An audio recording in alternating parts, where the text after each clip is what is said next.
नमो नमः. आज आपण अधिक महिन्यातील 26वा अध्याय श्रवण करणार आहोत. चला सुरू करूया. श्री गणेशाय नमः. सूत सांगतात, ऋषी हो, अधिक मासात जर आपण सश्रद्धेनं स्नान, दान, पूजा, जप, तप केलं तर त्याची अधिक फलप्राप्ती होते, पुण्यपदरी पडते. हे जसं खरं, त्याचप्रमाणे ह्या गोष्टीचा अनादर केला, अवहेर केला, त्याची निंदा केली, अवहेलना केली तर त्यामुळं वाट्याला येणारं दुःख, क्लेश, यातना ह्यासुद्धा तेवढ्याच तीव्र असणार, हे सांगायलाच नको, नाही का? आता ह्या संदर्भातीलच एक कथा ऐका. पूर्वी या पृथ्वीवर एक वीरबाहू नावाचा राजा होऊन गेला. राजा खरं तर धार्मिक, उदार आणि पराक्रमी होता. पण आपली पत्नी राणी यशोमती हिच्या रूपानं राजाची मती भ्रष्ट झाली होती. राणी यशोमतीला आपल्या वैभवाचा, रूपाचा गर्व होता. सुखोपभोगात रमायचं, चैन करायची, मजा लुटायची अशी तिची वृत्ती होती. एक दिवस प्रधानाची पत्नी गुणवंती ही राणीला भेटायला आली. ज्या देवामुळं आपल्याला हे राज्य वैभव वगैरे मिळालंय त्याची आपण अधिक मासाच्या निमित्तानं पूजा करू, काही दानधर्म करू, पुण्य जडू असं म्हणाली. पण राणी यशोमतीनं ह्या सत्कर्माची गरज काय, पूजा करण्यानं काय मिळेल, सारं वैभव असताना देवाकडं भीक का मागायची, ह्या अन अशा शब्दात त्या अधिक मास व्रताची अन पर्यायानं पुरुषोत्तमाची अवहेलना केली. प्रधान पत्नी गुणवती हिला ते आवडलं नाही. ठीक आहे असं म्हणून ती निघून गेली. गुणवतीने मात्र पुरुषोत्तम मास येताच जमेल ती व्रतं आनंदानं, सश्रद्धेनं करायला सुरुवात केली. गुणवंतीच्या शरीरावर ते तपाचं, व्रताचं तेज झळकू लागलं. तिकडं राणी यशोमतीला मात्र तापाची व्याधी जडली. तिच्या अंगातला ताप काही हटेना. तिला अन्न पाणीही गोड लागेना. काही खावेना अन खाल्लं तर पचेना. गुणवंतीला ही गोष्ट समजली. ती मुद्दाम भेटायला आली. यशोमतीच्या महालात जाऊन तिनं यशोमतीची चौकशी केली. त्यावेळी तपानं उजळलेला गुणवंतीचा चेहरा, काजळ घातल्यासारखे तिचे दिसणारे डोळे, आरक्त झालेले ओठ, प्रसन्न भाव हे सारं पाहिलं अन राणीच्या कोत्या मनात असा विचार आला की ही प्रधानाची बायको मुद्दाम आपल्याला खिजवण्यासाठी हा साजशृंगार करून आली आहे. त्यामुळं तिनं उलट सुलट सांगून राजाचे कान भरले आणि राजा वीरबाहूनं प्रधानालाच कैद करून तुरुंगात टाकलं. त्याच्या घरातलं सर्व धन जप्त केलं. बिकट परिस्थिती आली तरीही गुणवंतीच्या कोणत्याही उपासनेत खंड पडला नाही. राजाने स्वतः जाऊन पाहिलं तेव्हा राजाला सुद्धा ती तशीच सुंदर अन रूपवान दिसली. ह्या गोष्टीचा राजाला आनंद नव्हे तर उलट रागच आला. अविवेकी राजाने प्रधानपत्नीची साधना मोडावी म्हणून तिलाही बंदिवान करून टाकलं. पण कारागृहात सुद्धा तिच्या साधनेत खंड पडला नाही. दोघांनीही संपूर्ण अधिक महिनाभर ती साधना केली, नामस्मरण केलं. त्यामुळे भगवान पुरुषोत्तम प्रसन्न झाले. देवांनी राजाच्या स्वप्नात जाऊन प्रधान आणि गुणवंती यांना मुक्त करण्याची आज्ञा दिली. अखेर देवाच्या आज्ञेपुढे राजाचं काही चालेना. तू जर असं वागला नाहीस तर राज्य जाईल, तुझा घात होईल असंही सांगितलं. मग मात्र देवाच्या सांगण्याप्रमाणे राजाने त्या दोघांनाही मुक्त केलं. भगवान पुरुषोत्तम त्यांच्यावर प्रसन्न झाले. गुणवंतीने अंगावरून हात फिरवताच राणीची शारीरिक व्याधीही तिच्या स्पर्शानच दूर झाली. श्री गणेशाय नमः. श्री सरस्वत्यै नमः. श्री गुरुदेवाय नमः. नमो वैकुंठीचाराया, नमो विठ्ठल सदया, तुझ्या लागोनिया पाया भावभक्ती पूजितो. तू उभा विटेवर, कर ठेवून कटीवर, निजभक्ता करविसी पार. हा भवसागरू आम्ही लेकरे तुझी दीन, गांजलो पायी प्रपंचान, क्लेश दुःख तापान, जीव आमचा तळमळे. मायनुपेक्षी लेकरू, तैसे जगा तू जगदेश्वरू, उपेक्षिता दयासागरू, ब्रीत तुझे मोडेल, माझे मस्तकी ठेवून हात. मज अनाथ करी सनाथ, पुरवावा मनीचा हेत, हा ग्रंथ पूर्तीचा. आता तुम्ही श्रोतेजन, एकाग्र करून तुमचे मन, शुद्ध भाव मनी धरून, श्रवणी सादर होईजे. दृढ भावे करिता श्रवण, पापाचे होय सहज दहन. जे न करीती ग्रंथ श्रवण, ते संकटी पडतात. ह्या वाक्याचे प्रमाण, पटेल ऐसे ऐका कथन. स्नान ध्यान पूजा श्रवण, उपेक्षिता काय दशा, ये विषयीची एक कथा सांगत होती ऐका आता. विनम्र असावा सदा माथा गुरुग्रंथ राजते. पूर्वी या पृथ्वीवरती वीरबाहू नामे नृपती. होऊन गेला धार्मिक वृत्ती उदार आणि प्रतापी. तो नृप ऐश्वर्य संपन्न पुत्रवत पाळी प्रजाजन. दक्ष प्रजेचे कल्याण करावया सदैव तो. धर्माचा तो रक्षक निज प्रजेचा पालक. राज्याचा तो संरक्षक सदाचारी सद्गुणी. ऐशा नृपाची रूपवती भार्या होती यशोमती. राये तिजवर करी प्रीती मनापासून सर्वदा. वीरबाहूचा प्रधान रूपवान अनगुणवान. धर्मनिष्ठ पुण्यवान चतुर राजकारणी. राज्यभार नेटका चालवी सकलांसी प्रेमे वागवी. राज्यवैभवा वाढवी वाढवी राज्यलौकिक. राजपत्नी होती यशोमती तिने भ्रष्टली राजमती. तो भाळला रूपावरती मोह गर्तेत सापडे. राजभार्या ती रूपवान आवडे तिला वस्त्रभूषण. छान छोकीचे जीवन नावडे कधी परमार्थ. सदा सर्वदा विषयासक्त दान धर्म ना करी किंचित. तिने चाळवले राजचित्त आधीन केला स्वमुष्टी.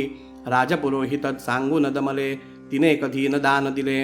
अथवा भजन पूजन केले काही सत्कर्म ना करी.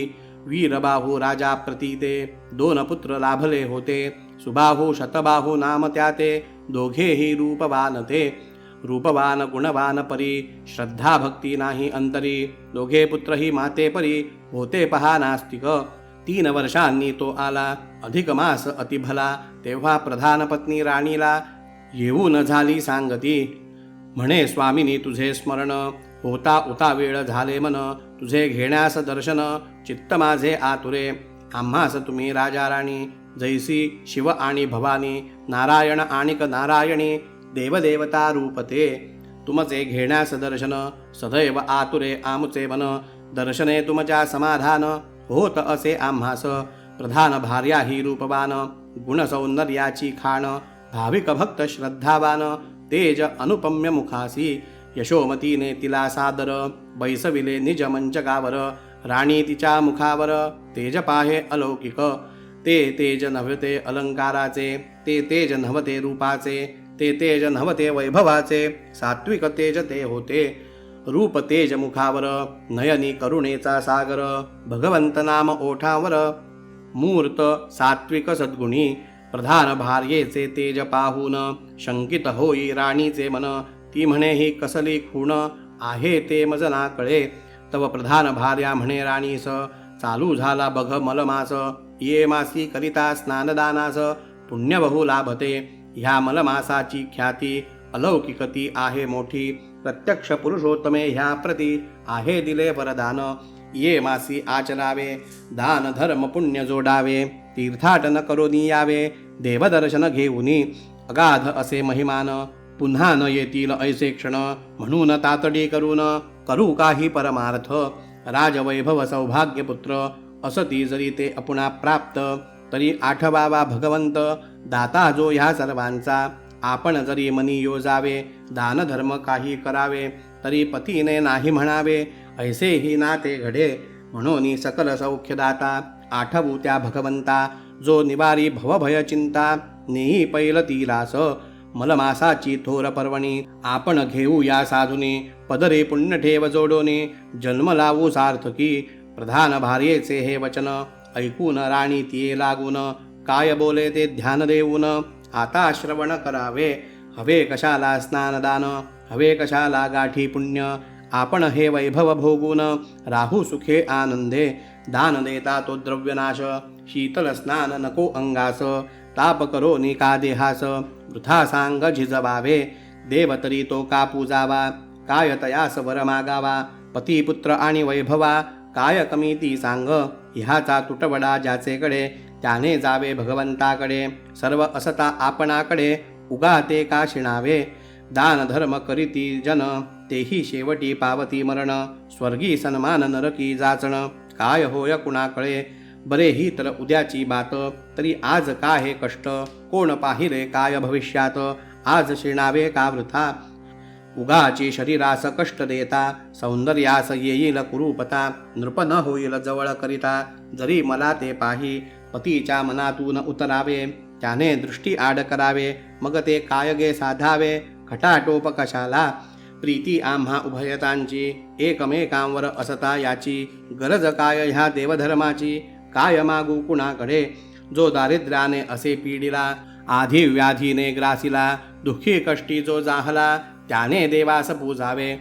द्रव्य नाही ज्याचे गाठी, अन्न नाही पोटासाठी, वस्त्र न अंगलज्जेसाठी, त्याने भीक मागावी. मज न कशाचीही वानवा, मग देव तो का आठवावा. उपास तापास का करावा, सांग नागे यामिनी. अन्न वस्त्र आणि निवारे, प्रत्येकास द्यावे बरे. हे तर देवाचेच काम खरे, त्यात विशेष ते काय. सुख दुःख वैभव पाही, लोकाजे का मिळे तेही. दैवाने ग देवाने नाही, ज्ञात का हे तुझ नसे. म्हणून ते पूजाव्रत, मज न वाटे बाहे उचित. आहे ते सुख भोगू मस्त, पुढे पाहू हरिकथा. ऐसे ऐकून राणीचे बोल, प्रधान भार्या गुणवंती सकल. दुःखित झाली मनविव्हळ, तिचे पहा जाहले. गुणवंतीची अमृतवाणी, राणीने टाकली झडकारुनी. वरी अवहेलना करुनी, नाके मुरडली व्रताते. श्रवणी पडिले अमृतवचन, तरी मानिले तृणासमान. जैसा अमृतकुंभ नेऊन, ओतावा उकिरड्यास. गुणवंती मनी विचार करी, उपदेश न द्यावा कोणापरी. नमस्कारून आली घरी, प्रधान भार्या निघून. स्वगृही येता परतून, अधिक मास तो पाहून. व्रतारंभ केला तिनं, स्नानदान पूजेचा. तिकडे राणी यशोमती, सुखभोग भोगे अति. तो एके दिने अवचिती, ज्वर भरला अंगात. तिजवरी कोपला नारायण, ज्वराचे वाढले प्रमाण. ज्वरे शरीर झाले क्षीण, राणी झाली विकलांग. अंगीचा ज्वर तो वाढला, प्राण कासावीस झाला. वार्ता पोहोचली नगराला, समाचारा आले जन. प्रधान भार्या असता व्रतस्थ, तिलाही वार्ता झाली श्रुत. ती लगबगे आली तेथ, यशोमतीस पहावया. तिने समजाविले पुत्रा ते, धीरही दिला वीर बाहुते. आणि यशोमती समीपते, येती झाली जे धवा. उभये होता दृष्टीभेट, दुःखी झाली गुणवंती मनात. म्हणे देवा हे राणी प्रत, काय दुःख दिले सभा. दोघीही असता रूपवान, दोघीच्या अवस्था त्या भिन्न. एकीचे मुख हास्य प्रसन्न, दुजी दिसे सुकलेली. वदन पुष्प गुणवंतीचे, टवटवीत दिसे ताजे. वदन पुष्प ते राणीचे, पार होते उतरले. उभये पाहिले परस्परांना, गुणवंतीने धीरही दिला. बाई बरे वाटे लगे तुला, ठेव त्यावरी विश्वास. माय बाप प्रभू आपुला, तो न अभेरी कधी कुणाला. सुखे ठेवतो लेकराला, भवताप हरून या. पाहता गुणवंतीचे वदन, वरी ऐकता तिचे वचन. क्रोधित झाली राणी दक्षण, आणि म्हणे ती काय. तूही यावेस ह्या वेळे, ऐसे शृंगार करोनी भले. हेही तुला का ना कळे, माझे भेटी लागुनी. वदन माझे कोमेजलेले, तुझे मात्र शृंगारलेले. काजळ डोळा ओठ रंगले, आलीस काय खिजवण्या. तू सेवक मी स्वामीण, आलीस पायरी विसरून. जादूर हो तू येथून, नको दाखवू मुख दे. ऐसे बोलता यशोमती, कष्टी झाली ती गुणवंती. नमस्कारो न राणी प्रती, मागुता गृहा परतली. यशोमती म्हणे नृपास, आपले दुःखी असता मानस. शृंगारोनी या समयास, येणे उचित कायते. सेवके मर्यादा ओलांडावी, पायरी स्वतःची नोळखावी. तरी वेळीच शिक्षा करावी, हेची असे चांगले. अविवेकी तो भूपती, ऐकोनी ती स्त्री वचनोक्ती. देई शिक्षा सत्वरगती, प्रधान केला बंदिवान. नेऊन घातला कारावासी, लुटून नेले त्याचे घरासी. पत्नीचा रागपतीसी, देता झाला शासन. पती पडला संकटात, द्रव्य न राहिले घरात. तरी गुणवंती आपुले व्रत, ना जाहले खंडित. दृढ देवावरी विश्वास, म्हणे आहे हा पुरुषोत्तम मास. मी जरी का मोडले व्रतास, तरी श्रीपती कोपेल. भार घालून तयावरी, सौख्य असो वा दुःख तरी. ना करावा दूर श्रीहरी, दयावंत कृपाळू. ऐसा धरून दृढ विश्वास, गुणवंती आचरे व्रतास. तो नृपती आला घरास, पहावयास प्रत्यक्ष. वीरबाहू आला ज्यावेळी, ती बसली होती पूजास्थळी. शांत प्रसन्न मुद्रा दिसली, राजयासी ते धवा. राजा विचार करी मानसी, पती हिचा बंदिवासी. दुःख जटा न हिचे मुखासी, ही कसली अवस्था. हिने सुस्नात होऊन, भाळी लेखिले कुंकुम छान.